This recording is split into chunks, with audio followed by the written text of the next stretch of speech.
प्रातिभाद्वासरम हो गया था। अनाहत चक्रे चित्त संवित, अनाहत चक्रे चित्त संवित। इदमस्मिन् ब्रह्मपुरे हृदय पुंडरीकम वेश्म तत्र विज्ञानम तस्मिन् संयमा चित्त संवित भवति। चित्त का ज्ञान हो जाता है। अब वो ज्ञान हो जाएगा तो अगला काम आसान हो जाता है, क्योंकि यदि अपने अंदर कितना अज्ञान की महिमा है ये आप समझ लेंगे तो आगे की रास्ता आसान हो जाता है। मालूम तो हो पहले कितना कूड़ा है? फिर उसकी जो है साधन सोचा जाए, इसकी सफाई कैसे की जाए, कहाँ डाली जाए कचरा को, क्या किया जाए, कैसे करना, या वहीं आग लगा दी जाए, नष्ट कर दी जाए, बाद में सोची जाएगी। पहले मालूम तो हो अपने चित्त में क्या है। इसलिए पूर्व सकल सिद्धियों की अपेक्षा से यह सबसे अच्छी चीज है। ध्यानात् चक्रे चित्त संवित जो होता है, हृदय चित्त संवित। हृदय पर इसलिए कहा जाता है ध्यान करो। बहुत लोगों को बहुत सारे ग्रंथों में मिलता है हृदय पर ध्यान कीजिए, हृदय में ध्यान, ताकि अपने चित्त का ज्ञान हो जाए। पर चित्त का ज्ञान हो या न हो, स्वचित्त का ज्ञान होना अति आवश्यक है। सुबह ज्ञान अज्ञोति विरला, पर अज्ञान को प्रकाशन करके उसके हाहाकार मचाने वाले दुनिया में बहुत है। दूसरों में दोष देख करके उस दोषों के वर्णन करते हैं बड़ा बड़ा, और दूसरों का तो वो ऐसा है, ये ऐसा है, वो वैसा है, और खुद कैसा है ये नहीं समझता है? तो खुद कैसा है समझ लेगा तो बेड़ा पार हो जाएगा। इसलिए कहा ना उसमें नीतिज्ञ नियतिज्ञश्च शास्त्रज्ञोपि धर्मज्ञाः ब्रह्मज्ञोपि भावः स्वज्ञानज्ञो अति विरला। नीति को जानने वाले बहुत मिलेंगे। नियति मैंने काल की गति को समझकर जन्म मृत्यु के चक्र को समझाने वाले बहुत मिल जाएंगे, महान ज्योतिषी लोग। शास्त्रों के रहस्य को जानने वाले, धर्म के रहस्य को जानने वाले। और तो आप चारों तरफ देखती हैं श्रोत्र परम निष्ठों की कोई कमी नहीं है। ब्रह्मज्ञोपि बहवः, लेकिन स्व अज्ञानज्ञो अति विरला। अपने अंदर जो अज्ञान है उसकी महिमा को जानने वाले बहुत ही कम होते हैं।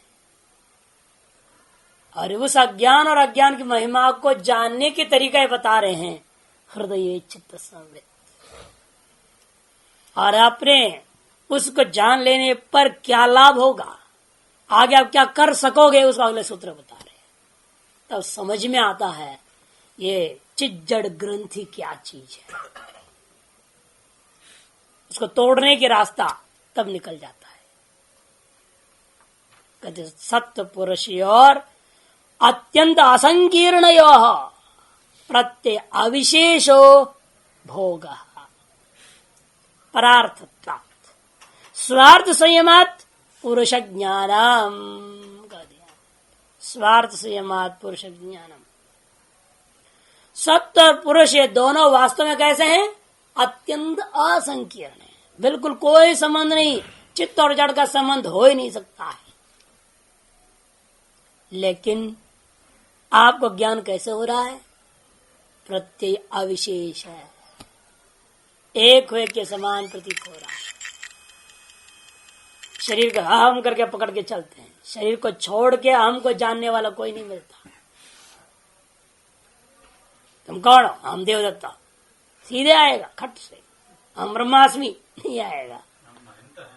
हाँ महंत है, कोठारी है, ये है, वो आएगा। अन्य बातें आती है। वो सोपाधि की ग्रहण कर पाता है, अर्थात उपाधि चेतन संबंध को ही लेकर के चलता है। असंबद्ध वस्तु में कल्पित संबंध को यथार्थ मान करके व्यवहार करता है। प्रत्यय विशेष हो, इसी का नाम भोग। और एक क्यों इसको भोग कहते? क्योंकि परार्थत्वात्। ये पुरुष के लिए तो सब है ही नहीं, ये तो परार्थत्वात्। प्रकृति पुरुष को जबरदस्ती दे रही है। पुरुष चाहे, पुरुष को इसकी जरूरत नहीं। पुरुष तो अपने आप में आनंद स्वरूप है, उसको विषयानंद की क्या जरूरत है? विषयानंदों की कोई जरूरत नहीं है। जैसा कोई मान लो बड़ा लखपति बैठा है, अब उसको जाकर के आप जो है 10 रुपया दक्षिणा दो, तो कहेगा क्या करना है, हमसे 100 रुपये ले जाओ, बोलेगा हमको दे रहा है। क्योंकि ये मान तो भूखे होते हैं, ये बात अलग बात है। जिनके कितनी भी रहेगा तो भी और दो बनेंगे, नहीं कम दिया और दो, डबल दो बोलेंगे, मान थे डबल दो। ये तो हाई पैसे के भूखे हैं। तो यहां पर भी यही हो रहा है ना, परार्थता। पुरुष तो चाहता नहीं ये चीजें, लेकिन पुरुष को बुद्धि देती है, चित्त देता है, इसलिए परार्थ। और अब स्वार्थ में संयम कर दो। स्वार्थ क्या है? स्वस्वरूप में संयम कर देंगे, धारणा ध्यान समाधि, तो उससे पुरुष ज्ञानम, तब पुरुष का स्वरूप ज्ञान हो जाएगा। हृदय में संयम करने से चित्त का ज्ञान होगा, और स्वार्थ में संयम करने से पुरुष का ज्ञान हो जाएगा। जब पुरुष के यथार्थ स्वरूप ज्ञान हो गया, आपको चित्त के यथार्थ स्वरूप ज्ञान हो गया, तो चित्त और जड़ के जो संयोग का कारण तो भंग हो जाएगा अपने आप, विवेक ख्याति जग जाएगी। सत्व पुरुष की अन्यता माने भेद का ज्ञान हो जाना, ये ख्याति। अन्यता क्या? सत्व पुरुष अन्यता ख्याति, बार बार शब्द सुनते हो, उसको विवेक ख्याति। अन्यता माने भिन्नत्व, ये सत्य अलग है, सत्व और पुरुष अलग है, ये चीज का ख्याति माने प्रकाश हो जाए, ज्ञान हो जाए, उसी का नाम विवेक ख्याति है। इसलिए यहाँ पर ये दोनों के दोनों अति महत्वपूर्ण चीजें, पिछले के सब बेकार बातें, ये दो अत्यंत महत्वपूर्ण है। हृदय में निरंतर ध्यान करने से अनाहत चक्र में वहां विद्यमान पूरी की वासनामय अज्ञान का जो महिमा है, वो चित्त का जो स्वरूप है, उसकी मिथ्यात्व जड़त्व के ज्ञान हो जाएगा। और ये जो दे रही है बुद्धि या चित्त, जो दे रहा है भोग, पर रूपी पुरुष के लिए जो दे रहा है, वह उसका अपना ऐसा कोई सत्व है नहीं। जब ये निश्चय होता है, उस भोग से रहित होकर, उस परार्थत्व का त्याग करके और स्वार्थ पर जब संयम करने लगोगे, तब पुरुष के यथार्थ स्वरूप का ज्ञान होगा। तभी आपका रास्ता तथा दृष्ट स्वरूप व्यवस्था के लिए साफ हो जाता है। तो दोनों के स्वरूप ज्ञान में आपको महसूस, दोनों पर से विरुद्ध है, असंबद्ध है, ये निश्चय जब हो जाएगा, मोक्ष हो गया। इसलिए यह सूत्र अत्यंत महत्वपूर्ण है। देखिए भाष्यकार समझाते हैं, बुद्धि सत्वम प्रख्याशीलम समान सत्वोपनिबंधने रजस्तमसी वशीकृत्य सत्व पुरुष अन्यता प्रत्येन परिणतम। बुद्धि सत्व प्रकाश स्वभाव वाला है, प्रख्याचल माने प्रकाश स्वभाव वाला, ज्ञान स्वभाव वाला है। सत्वगुण का स्वभाव ही है ज्ञानाधिक्यता। समान सत्वोपनिबंधने, लेकिन समान रूप से वो अविनाभाव संबंध युक्त रहता है उस सत्व के साथ। उस सत्व के साथ कौन? दोनों रजस्तमसी, रज और तम दोनों निरंतर अविनाभाव से युक्त होते हैं, सदा ही मिले हुए रहते हैं। केवल सत्व हो जाए तो काम बन जाता, लेकिन केवल सत्व कदापि होता ही नहीं। सदा इस सत्व के साथ रज और तम दोनों अविनाभाव से, यथा धूम और अग्नि अविनाभाव संबंध से विद्यमान होते हैं, उसी प्रकार से ये सत्व के साथ रज और तम भी अविनाभाव से विद्यमान है। समान सत्व परिबंधने रजस्तमसी, द्विवचने उपनिबंधने रजस्तमसी वशीकृत्य में अभिभूय सत्य पुरुष अन्यथा प्रत्यन परिणतम भवते। रज तथा तम को वशीभूत या विभूत करके प्रख्याशील बुद्धि सत्व क्या करता है? सत्पुरुष के अन्यथा प्रत्यय परिणतम, बुद्धि और पुरुष के भिन्नता प्रत्यय में बुद्धि सत्व परिणत परिणाम को प्राप्त करता है। ये जो बुद्धि सत्व है वो सदा सत्य और पुरुष की अन्यथा ज्ञान का ज्ञानाकारेण परिणत हो जाता है। कब? जब यह सत्य रूपी प्रख्याशील वाला रज और तम को पूर्ण रूपेण अभिभूत कर देता है। बिना अपने वश में लिए, बिना उसको अभिभूत किए हुए सत्व जो है, अपना बुद्धि सत्व जो चीज है, वह सत्य और पुरुष अन्यता भेद का ज्ञान नहीं कर पाता। पहले बता रहे कब करता है, वो पहले बता दिया, और अब क्यों नहीं है उसका वारण करना है। वो बाद में लेंगे। इसीलिए पहला बता रहे प्रत्यय कैसे होता है। बुद्धि सत्व जो प्रज्ञाशील है वह जब अपने समान सत्व वाले रज और तम गुण को अपने अंदर अभिभूत करके जब रहेगा तब सत्व और पुरुष की अन्यता प्रत्यय रूपेण बुद्धि सत्व परिणाम को प्राप्त होते रहता है। तस्माच्च सत्वात्, क्योंकि उस जो बुद्धि सत्व है उसकी अपेक्षा से परिणामी है जो उसकी अपेक्षा से अत्यंत विधर्मा शुद्धो अन्य चिति मात्र रूप पुरुष। वो बुद्धि सत्व जो परिणाम स्वभाव वाली है उसकी अपेक्षा से अत्यंत विधर्मा, सधर्मा नहीं है, सदृश धर्म वाला नहीं है, किंतु विसदृश धर्म वाला है। बुद्धि सत्व है परिणामी। महतत्व जो आपका बुद्धि सत्व कहो, बुद्धि तत्व कहो, महतत्व कहो, वो है परिणाम स्वभाव वाला है। वो अनित्य कार्य रूपा है या नहीं। और इसका ठीक विधर्मा है पुरुष, वो चैतन्य रूपा है, जड़ नहीं है। वो अपरिणामी है, परिणामी नहीं है कि नहीं। वो अकार्य रूपा है, कार्य कारण उभय से भिन्न है वो, और एक कार्य कारण भाव से युक्त प्रकृति विकृति रूपा है। प्रकृति का मूल प्रकृति प्रधान का वो विकृति है, और आगे अहंकार आदि का वो प्रकृति बन जाता है महतत्व। जैसे बुद्धि सत्व जो महतत्व है वो प्रकृति विकृति कार्य कारण उभयात्मक है, और पुरुष कार्य कारण उभयात्मक से रहित है। इसे अत्यंत विधर्मा है।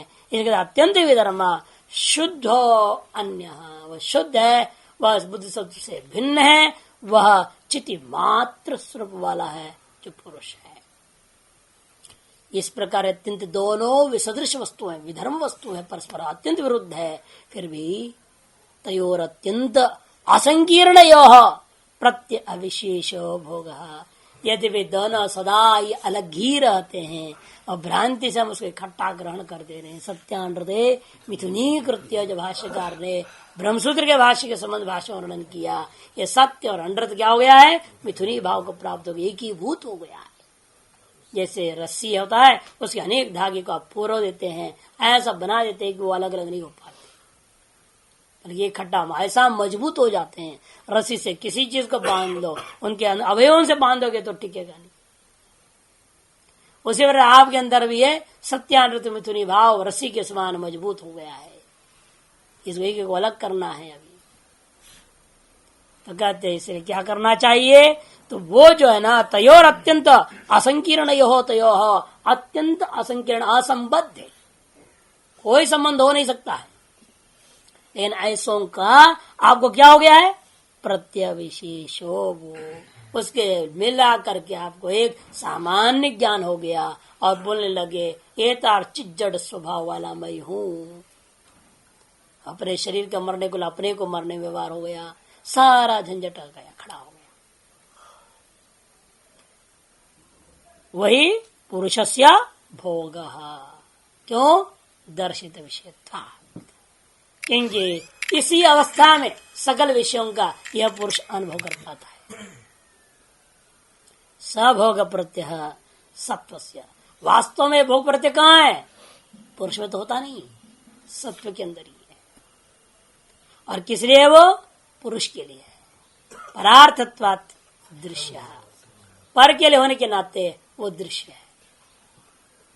ये जो अभेद प्रत्यय रखा है, प्रत्यय विशेष, ये वास्तव में क्या है, भोग प्रत्यय, वो सत्व के अंदर रहता है। सत्व का अपना परिणाम विशेष है, लेकिन वो अपना परिणाम को कहाँ डाल दे रहा है, पुरुष पर आरोप कर देता है। ये मैं तुम्हारे लिए कर रहा हूं, तुम्हारे लिए सब दे रहा हूं, और पुरुष भी हाँ हाँ करते रहता है, ठीक है ठीक है। यही गड़बड़ी है। परार्थ होने के नाते सारा चीज क्या है, दृश्य है। यस्तु तस्माद् विशिष्ट चित्तमात्र रूपो अन्य पौरुषेय प्रत्यय, ये भोग प्रत्यय हो गया, इसका ठीक विपरीत दूसरा प्रत्यय होगा, उसका नाम पौरुषेय प्रत्यय है। पुरुष एवं विषयो यस्य प्रत्यय है, पुरुष ही विषय रह गया, बाह्य घटा संसार विषय नहीं रह गया, पुरुष ही है विषय जिसका, ऐसा प्रत्यय हो गया। पौरुषेय प्रत्यय मोक्ष का कारण बोधा प्रत्यय है।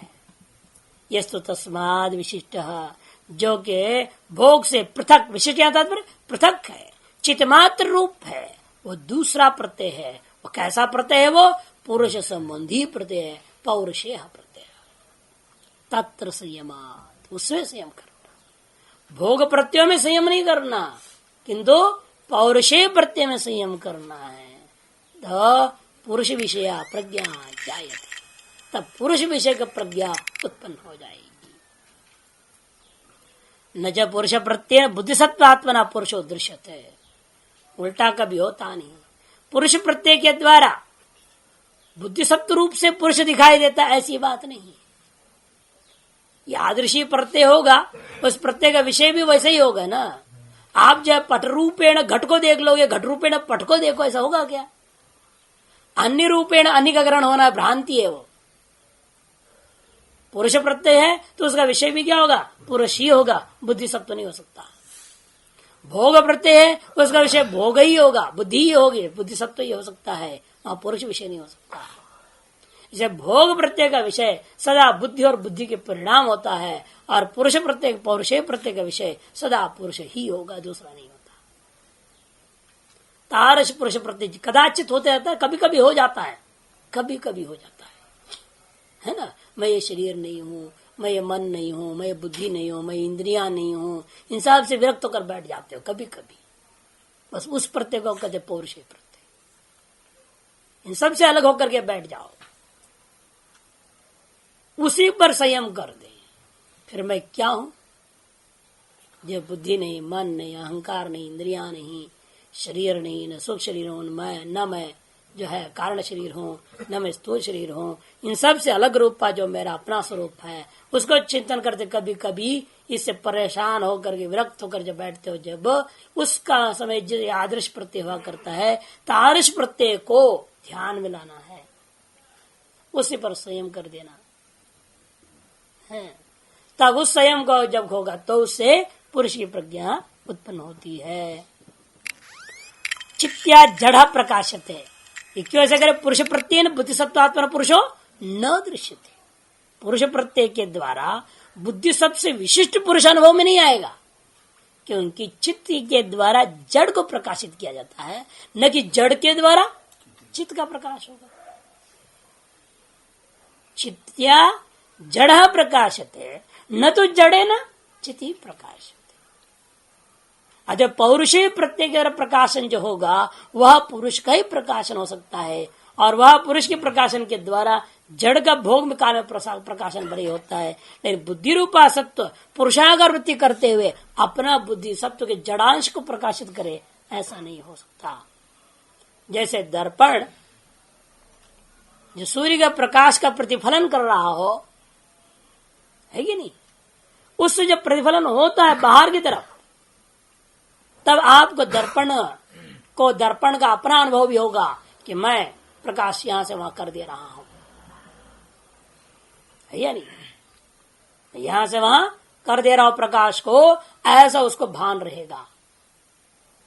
लेकिन जब आया हुआ सूर्य की किरण वापस दर्पण से लौटता है, तब किसी अन्य वस्तु का प्रकाशन न करने के कारण से स्वयं का प्रकाशन के अस्तित्व का प्रकाशन नहीं हो सकता। उस समय वो अपना बिंबभूत वस्तु के साथ एकीभूत हो जाता है। तो पुरुष प्रत्यय के द्वारा इसीलिए पुरुष का बाण होते वक्त तो साथ साथ बुद्धि का भी बाण है, ऐसा कभी नहीं होता। उस समय बुद्धि का अस्तित्व ही समाप्त हो जाता है। दर्पण का तब तक अस्तित्व है जब तक उसका प्रतिफलन आप अनुभव कर पाते हैं। प्रकाश जहां से आया दर्पण से प्रकाश की ओर ही लौट जाए, वापस अपने स्थान पर लौट जाए, तो इस दर्पण का महत्व क्या रह जाता है? उस दर्पण का अस्तित्व कोई प्रमाण नहीं है। तब उसका प्रमाणिक हो जाता है जब बाहर प्रकाश फेंकता है। फिर पूछते कहां से आया? ये हमारे यहां पड़ रहा है, पर कहां से आया? वो दर्पण से छोड़ा। तो प्रतिफलन के आधार पर दर्पण का अस्तित्व को खोज होता है, और प्रतिफलन ना हो तो दर्पण का अस्तित्व को कोई मतलब नहीं है।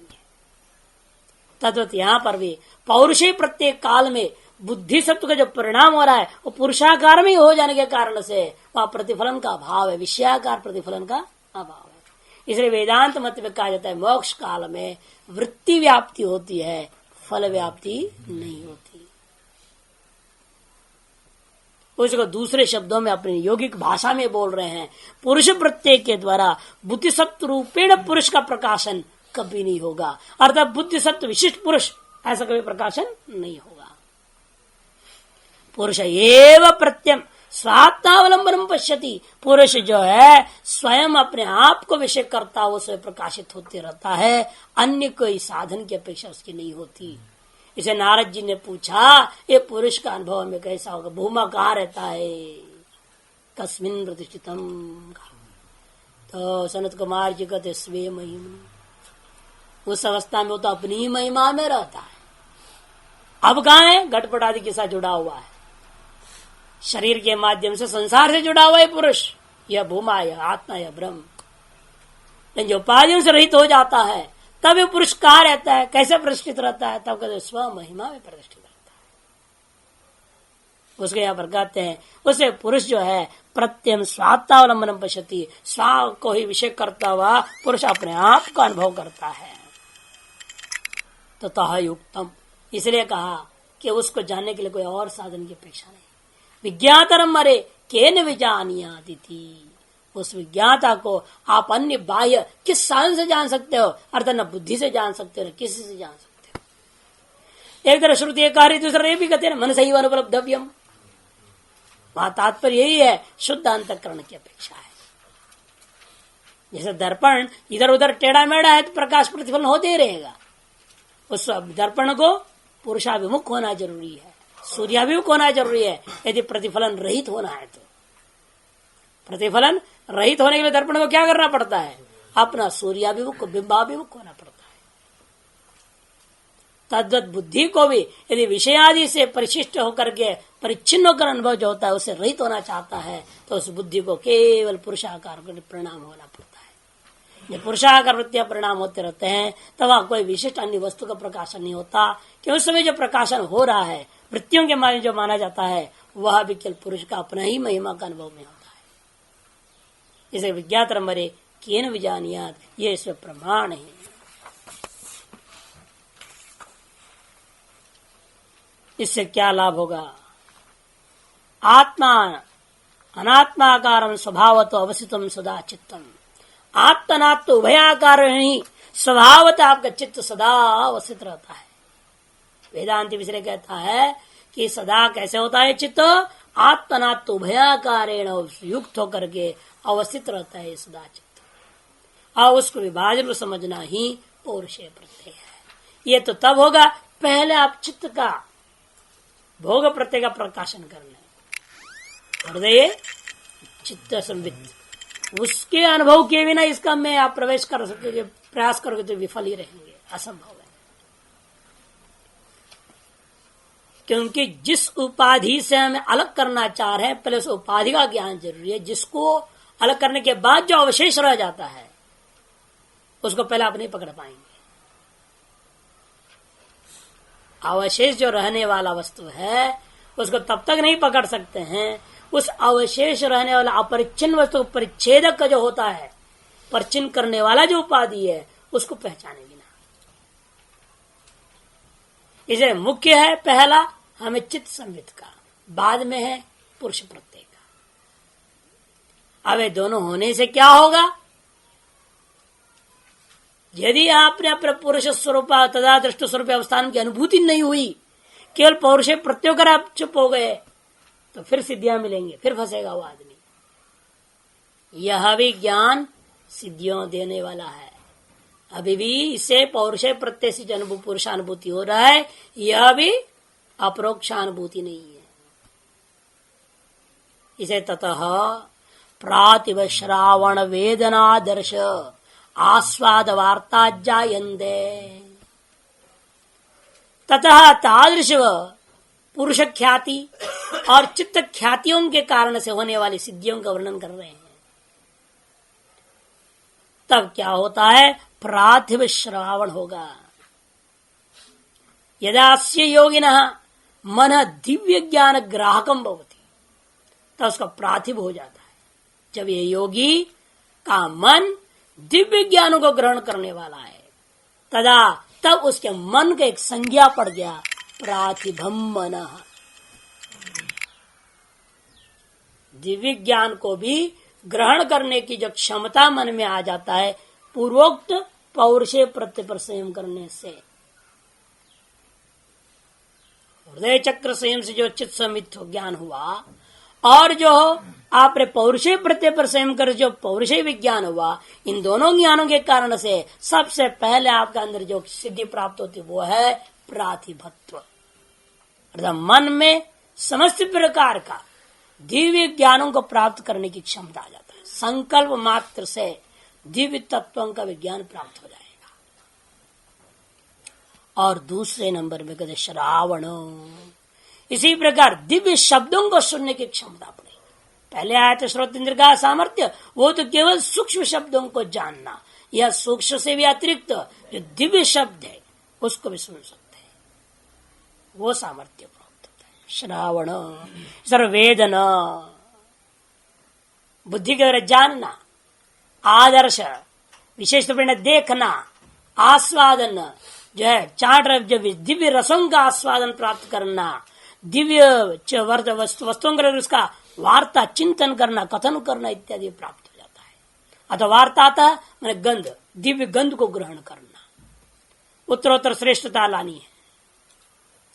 भाष्यकार इसलिए कहते हैं ये सब उत्पन्न होता है जायन्ते प्रातिभात सूक्ष्म व्यवहित विप्रकृष्टातीत अनागत ज्ञानम से। प्रातिभ से सिद्धि से क्या होगा, आपको सूक्ष्म व्यवहित विप्रकृष्ट अतीत अनागत सब ज्ञान होने का नाम प्रातिभ ज्ञान है। श्रावणात क्या लेना है, दिव्य शब्द श्रवण, वेदनात् दिव्य स्पर्शादिगम, आदर्शात दिव्य रूप संवित, और आस्वादात आस्वादात दिव्य रस संवित, और वार्तातः दिव्य गंध विज्ञानम इति एतानि नित्यम जायन्ते। लेकिन ये सिद्धियां जो मिल गए तो मिल गए, ये कभी लोप होने वाले नहीं। अन्य सिद्धियां ज्यादा इस्तेमाल करोगे तो धीरे धीरे क्षीण हो जाता है, खत्म हो जाता है, लोप हो जाता है।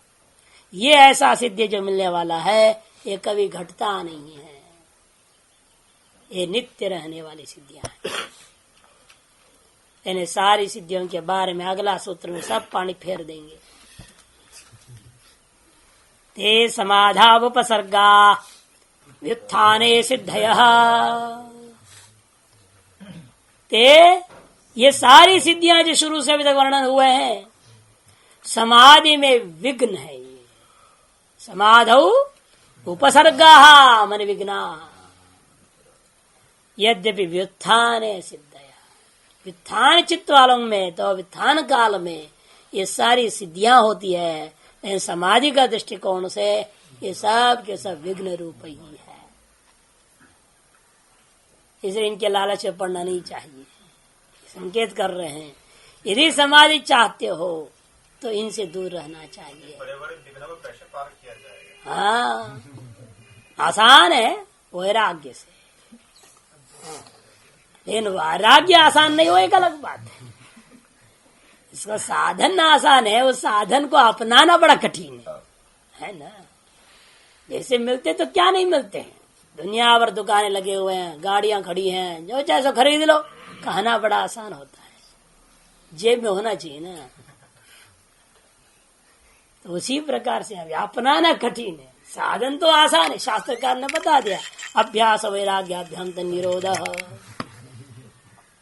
अभ्यासेन कुतु कौन्तेय वैराग्येण च गृह्यते, गीता जी। सब शास्त्रों में कहते इन बातों को, अभ्यास और वैराग्य। शास्त्राभ्यास निरंतर, इसलिए संत वही जो मन को मारा। मन को मारना बड़ा कठिन काम है। मन को मार दिए तो अभ्यास और वैराग्य होते रहेगा। कईयों का पेट में है अभी अप्रैल कब आएगा, है ना, वो देख रहे हैं कब खत्म होगा ये, कब हम यहाँ से भागेंगे, कथा प्रवचन करेंगे, कुछ कमाएंगे अपना। कहाँ ही कब तक यहाँ की जो है इधर उधर आश्रम में रोटी खाना पड़ता है, झंझट है। तो दिन की गिनती हो रही है अभी से, है ना, काउंट डाउन प्रोसेस स्टार्ट हो चुका है। काउंट डाउन करते हैं, एक एक दिन कम हो रहा है, कम हो रहा है। अच्छा एक दिन और बीत गया, एक दिन और बीत गया, खुश होते हैं।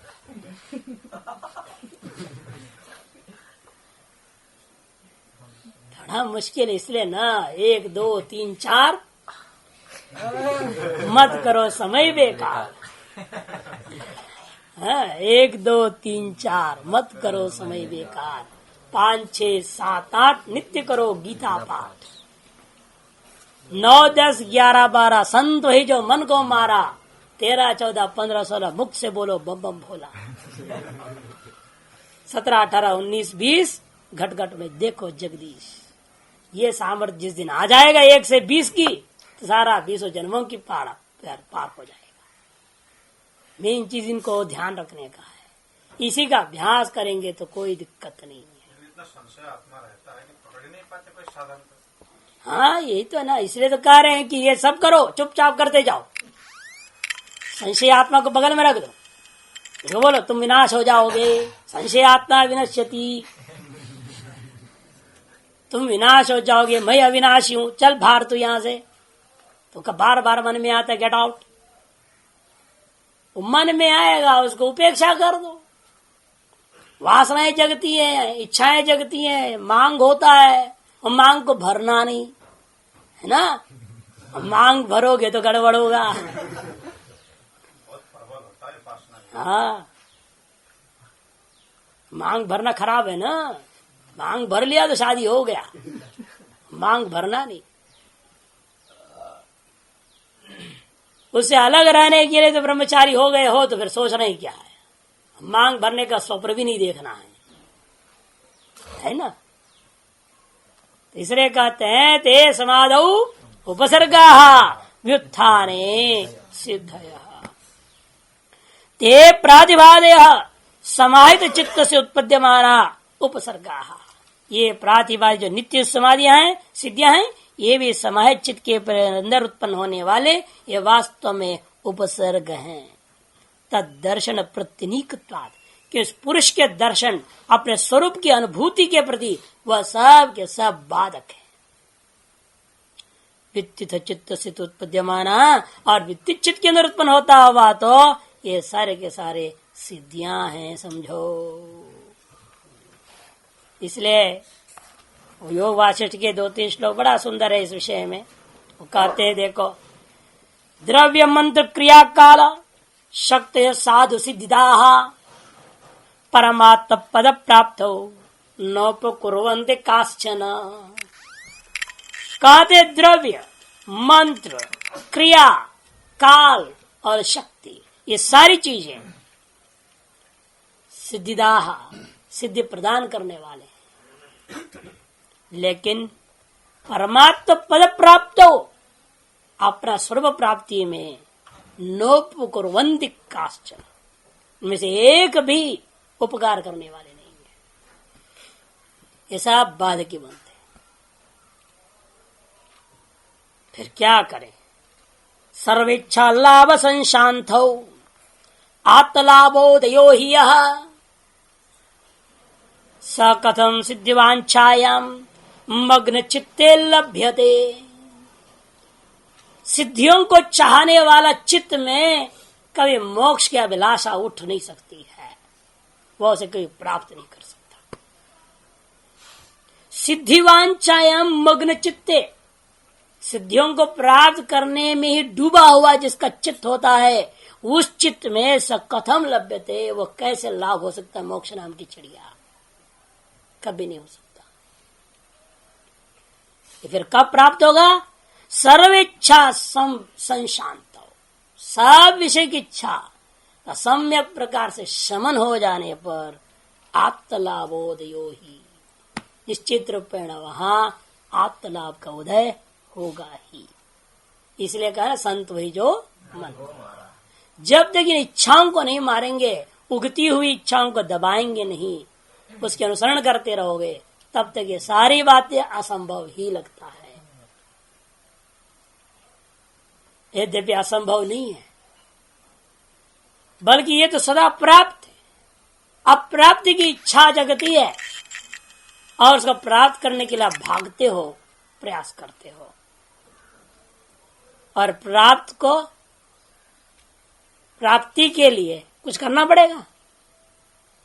प्राप्त का ही प्राप्ति करने के लिए कुछ नहीं करना पड़ता। लेकिन आपका स्वभाव ऐसा होगा, अब ये सोचते कि ये बिना कुछ मिलता नहीं है, समस्या तो खड़ी हो जाती। आपकी सिद्धांत बन गया है कि ये बिना कुछ मिलता नहीं, बस यही समस्या है। जिस दिन ये समझ लोगे, कर्मणि अकर्म यह पश्येत, अकर्मणि च कर्म है, गीता जी में कहा ना। बस वो स्थिति, वो उसको मन को उसकी ओर ले चलेंगे ना, चित्त को उसकी ओर ले चलो, निर्णय लो मैं अपना आत्मा स्वरूप में हूं, अपना आत्म स्वरूप में कर्म नाम का चीज नहीं है। जहां मैं कर्म देख रहा हूं वास्तव में वहां कर्म नहीं है, और जहां मैं मान रहा हूं कर्म नहीं है, वास्तव में कर्म उसी में है।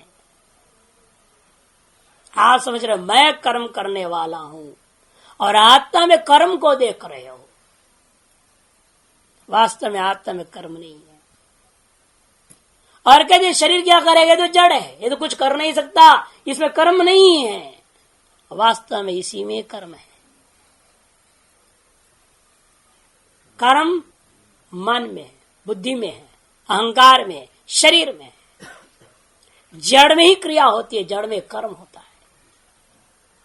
अतः कर्म में आप अकर्म को देखिए और अकर्म में कर्म को देखिए।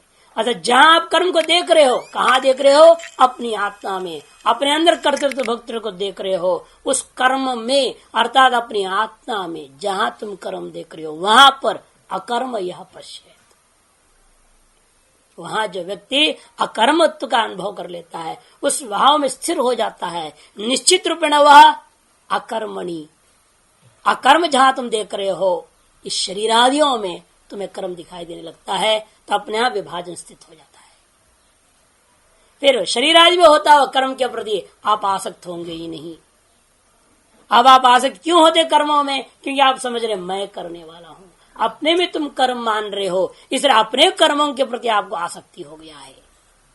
जब आप ये मान लोगे मैं कर्म का कर्ता ही नहीं हूं, अकर्तृत्व और अभोक्तृत्व स्वरूप के चिंतन करने लगोगे, होता हुआ कर्मों में आसक्ति कभी नहीं हो सकती। इसको पूर्व में भी सुनाया हूं शिवानंद जी महाराज जी के वचनों को। वो कहा करते थे कि carrying water and chopping would before enlightenment and after enlightenment, the only difference before I was doing and now it is happening. पहले भी मैं जल ढोया, लकड़ी भी ढोया, अब भी ढो रहा हूं।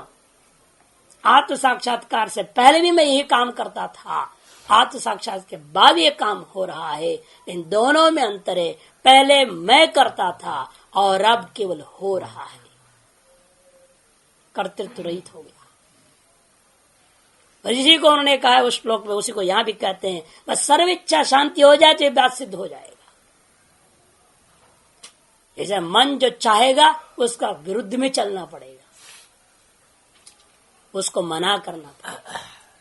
शास्त्रानुकूल इच्छा ही है, स्वाध्याय करने की इच्छा को मारो मत, फिर तो गड्ढे में चले जाओगे। स्वाध्याय करने की इच्छा, साधना करने की इच्छा, आत्मानुभूति करने की इच्छा से भिन्न कोई भी इच्छा होती है, उसको काट देना चाहिए। उसके अनुरूप जो इच्छाएं हैं उसी को स्वीकार करके चलोगे तो निश्चित रूपेण साधना कोई कठिन नहीं होता। लेकिन आदमी से अतिरिक्त इच्छाओं की ओर भागता है, इसलिए उसको लगता है सब कथा असंभव है। यहाँ पर बहुत सुंदर योग भाष्यकार ने जो समझाया है उस पर ध्यान में रखना है। और भी पर अब तक ज्ञान प्रधान सिद्धियों का वर्णन हुआ, अब क्रिया प्रधान सिद्धियों का वर्णन करेंगे। ये भी समाधि में बाधक है। संयम से ज्ञान रूपा विभूतिम आत्मदर्शनांता नाम मुक्त्वा, संयम का ज्ञान रूपा विभूतियां सिद्धियां कहां तक की, पुरुष ज्ञान पर्यंत तक का सारी सिद्धियों का वर्णन हो गया। और अब क्रिया रूपा सिद्धियों का वर्णन करते हैं। क्रिया प्रधान सिद्धियां बंध कारण शैथिल्यात प्रचार संवेदनाच चित्तस्य परशरीर वेश, पर शरीर आवेश, पर शरीर में प्रवेश हो जाएगा। एक परकाय प्रवेश करते नहीं इसी को, परकाय प्रवेश करने की सिद्धि या क्रिया है, यहां से निकल के वहां जाना और क्रिया विशिष्ट सिद्धियां हैं। अब तक तो ज्ञान विशिष्ट सिद्धियां थी और अब क्रिया विशिष्ट सिद्धि बता रहे हैं। परकाय प्रवेश करने की सिद्धि कब प्राप्त होती है? बंध का कारण शिथिल पड़ने पर। इस शरीर में आप बंधे पड़े हो, इसका कारण क्या है? कर्म। इस शरीर का जो प्रारब्ध कर्म है, उस वजह से आप इस शरीर से एक क्षण के लिए भी अलग नहीं हो पाते हो। इस शरीर का में बंधे हुए रहने का कारण क्या है? हमारे ही खुद के कर्म। ये कर्म जैसे ढीले पड़ेंगे आप इस शरीर से अलग हो जाएंगे। जैसे जब प्रारब्ध कर्म खत्म हो जाता है तब क्या होता है? आप इस शरीर से मर जाएंगे, अलग हो जाएंगे, है या नहीं? जब कर्म समाप्त हो जाते हैं तब जैसा अलग हो जाते हो, और कर्म समाप्त होने से पहले यदि कर्म को ढीला कर दोगे तो भी इससे अलग हो सकते हो। जैसे कोई व्यक्ति को रस्सी को टाइट से बांध रखा हुआ है, मान लीजिए, पूरा रस्सी खुलेगा तभी वो खुलेगा क्या है? ढीला ढाला कर दो तो भी वो निकल पड़ेगा। निकलने के लिए बंधन का कारण का शिथिलता अपेक्षा है या बंधन के कारण के अभाव की अपेक्षा है? दो में एक होना चाहिए। अभाव तो कदापि असंभव है, क्योंकि कर्म अनंतत्वात्, कर्म अनंत है, इसे कर्म का अभाव संभव नहीं है। इसे इससे अलग होने के लिए, इससे निकलने के लिए चाहे दूसरे प्रवेश करना है या नहीं करना है, इस कर्म की शिथिलता जरूरी है। थोड़ा ढीला पड़ जाए तो रास्ता निकल जाएगा।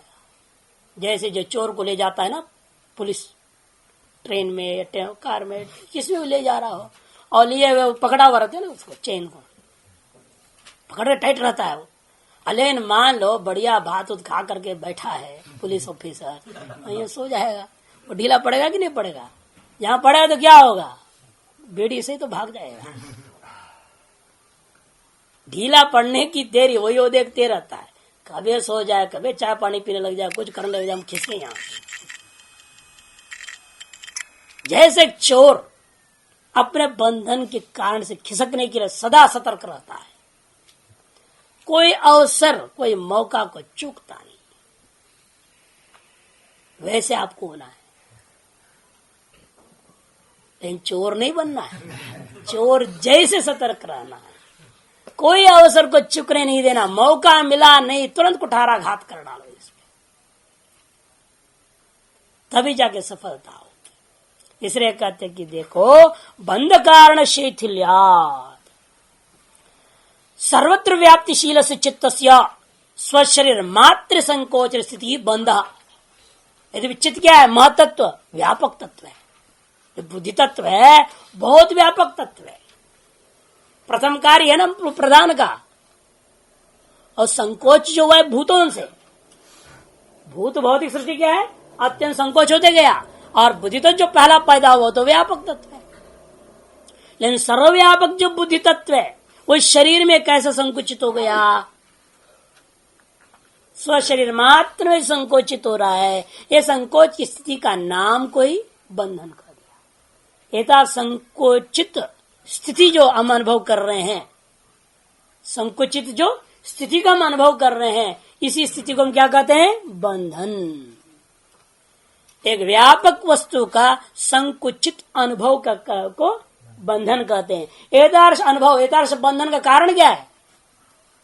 कर्म। उसका शैथिल्यात्, तो कर्म थोड़ा ढीला पड़ जावे, फिर तो पर शरीर में प्रवेश हो सकता है। अथवा प्रचार संवेदना, प्रचार संवेदनात् प्रचरति अन्येनैति प्रचार, चित्तम प्रचरति अन्येनैति प्रचार। नाड़ी संघ, इस नाड़ी समूह में ही निरंतर आपका चित्त दौड़ते रहता है।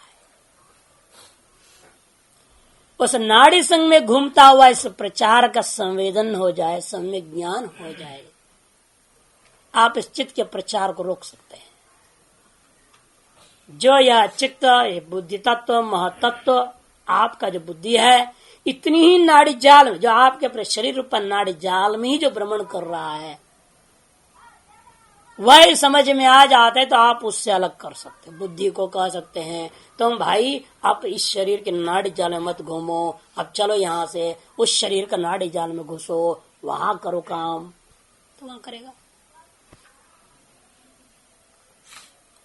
केवल उसको अलग करके निर्देश देने पर निर्णय हो ना कि अब बुद्धि इस नाड़ी जाल में है, अब इससे अलग करने के लिए उतनी तीव्र वैराग्य इस नाड़ी जाल से करनी पड़ेगी।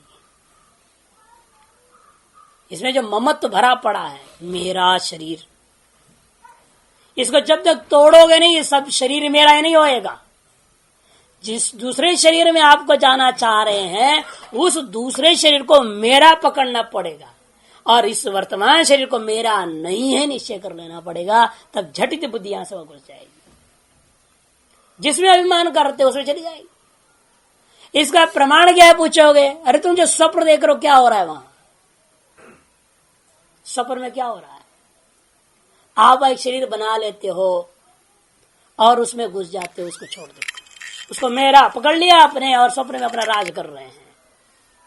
और जागृत वाला शरीर बेचारा या मुर्दा जैसे पड़ा हुआ है, सो रहा है। और आपके शरीर से इस नाड़ी जाल से कोई संबंध नहीं रहता है और आप अपने स्वाप्त शरीर में उसके अभिमान करता, उसे ममत्व को लेकर के उसी में संचरण करते रहते हैं। प्रचार संवेदनाच्च चित्तस्य पर शरीर आवेश, तब जाकर चित्त पर शरीर में प्रवेश करने का सामर्थ्य वाला हो जाता है।